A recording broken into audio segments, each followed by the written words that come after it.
በ2016-17 በጀት ዓመት የተጀመሩ የመደበኛና የፕሮጀክት ስራዎችን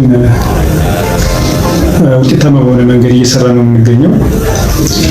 የበለጠ አርሶ አደራችንን የማህበረሰቡ በርካታውን ወጣቱን የሌሎችን የማህበረሰብ ክፍሎች በእንስሳት ዘርፉ ዘላቂ በሆነ መንገድ ተጠቃሚነታቸውን ለማረጋገጥ በርካታ ፕሮጀክቶች ተሰርተዋል ማለት ነው።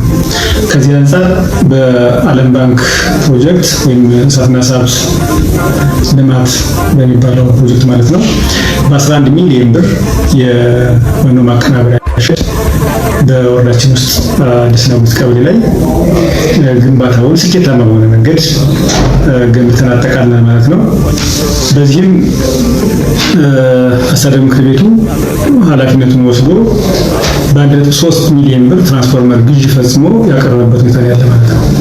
ከዚህ አንጻር ሼድ ገንብተን መብራት አሟልተን ወጣቶቹ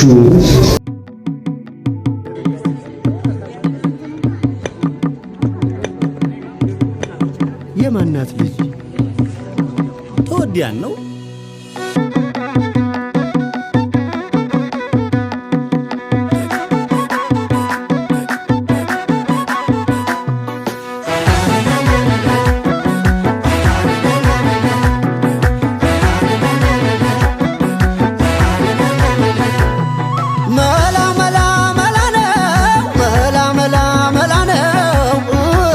ገርሸት ነው